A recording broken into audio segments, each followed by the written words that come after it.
again for another video. Brought in some Cotoneasters. Great little plants, these. Love them. I always think of these as the bacon sandwich of bonsai.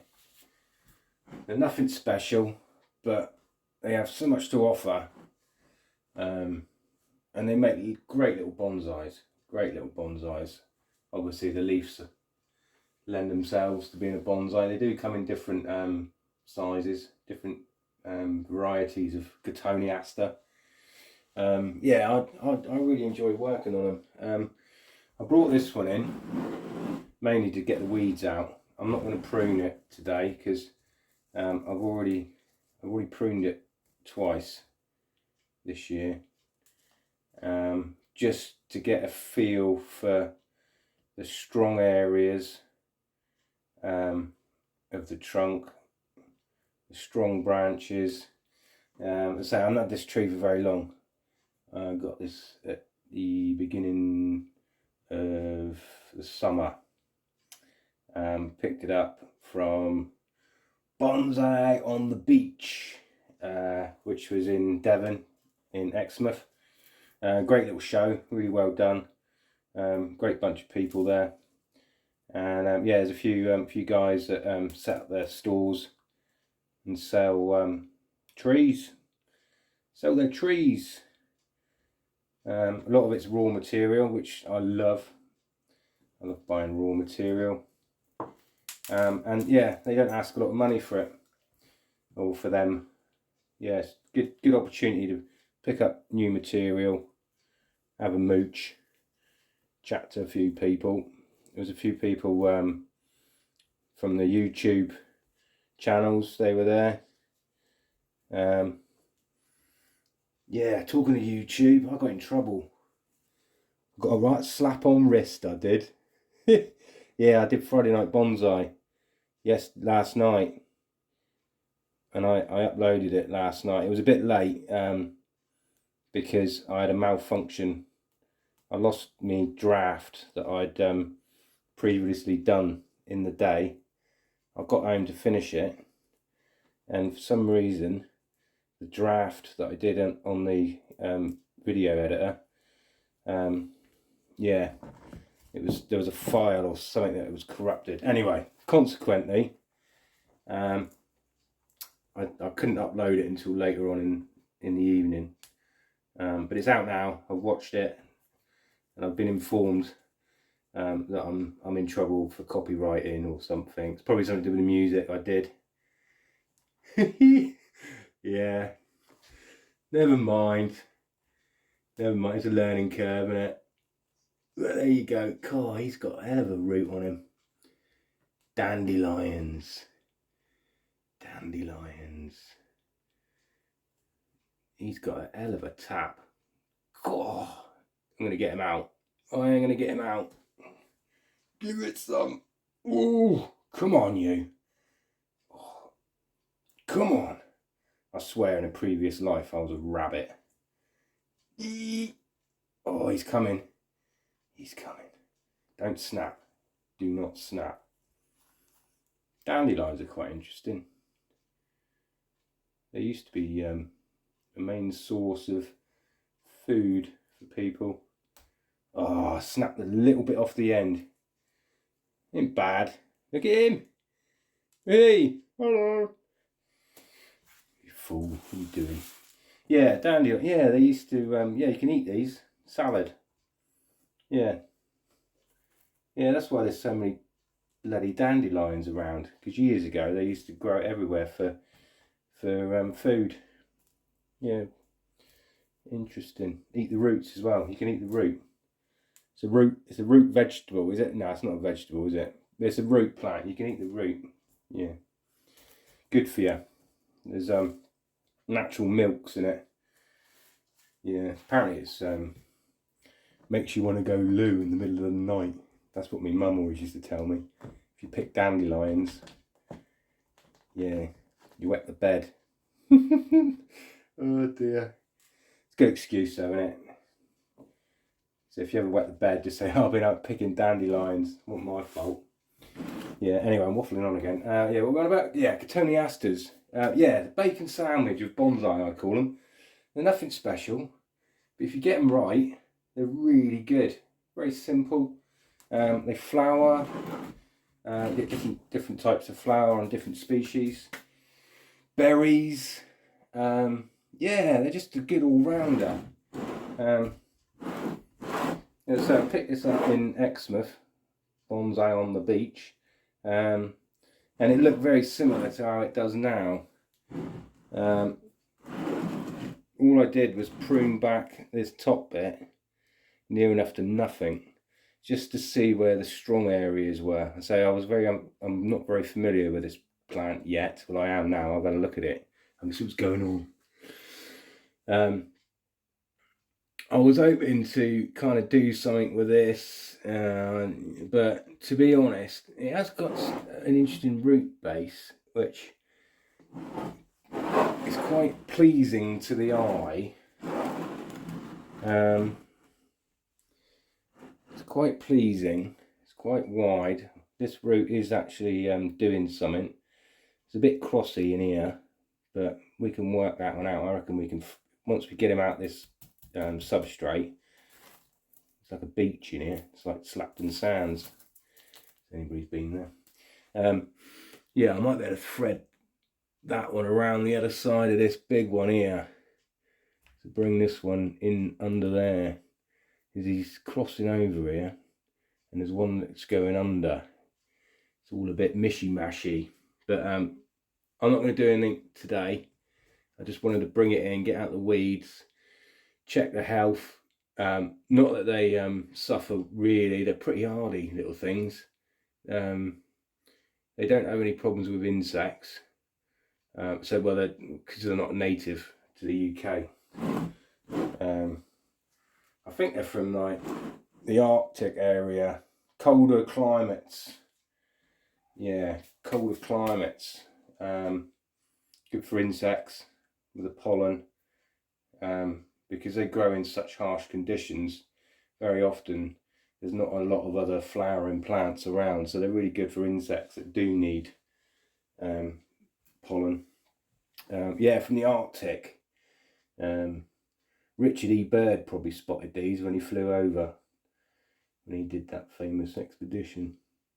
It's probably what he saw, he wrote in his diary, if anybody's familiar with that, whether you believe it or not, I don't know. So anyway, I'm babbling on again. Right, yeah, interesting roots, interesting Nabari. Obviously these rocks kind of hide a lot of imperfections. There's a lot of deceiving artwork going on here. I was going to use the expression smoke and mirrors, but everybody seems to use that. So it's really strong around this area here. You got all these, look at them, all these little bad boys here.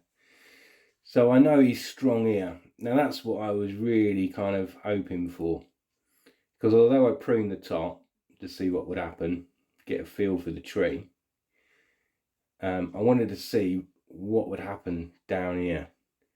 Basically, was I going to get any back budding, which I was pretty confident, because Cotoneasters do. They're quite a prolific material to work with.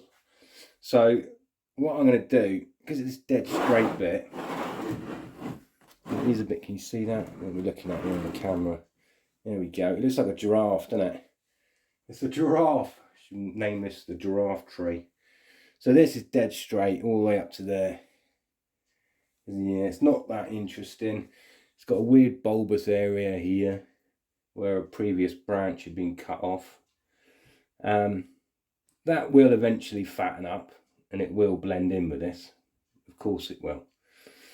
But even so, I think coming off of this line here, it's all a bit straight. It's all a bit boring. So what I'm going to do, not today, not going to get carried away today, I'm not going to make any more sticks. So in the spring, I'm going to chop it there, get rid of that, and just have that root base at the bottom. You see that on camera? Should we have a zoom in? Let's use this zoom. Which way is it? That's the way. Look at that. Zoom in. So yeah, then we're left with that. Tripod's a bit stiff. Oof. There we go. So we're left with that. All these interesting root things going on. Very nice. So yeah, you spin it around, you get all that growth. Now what I'm going to try and do is use one of these. Use one of these here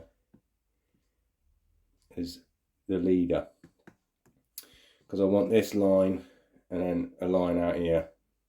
That makes sense? Makes sense to me. Yeah, so that's the plan. What I might do is try and air layer this top bit. Let's zoom back out so you can see what I'm doing. There we go. Zoomy zoom. Yeah, I'm going to air layer it here. Try to. They're funny. They do take cuttings.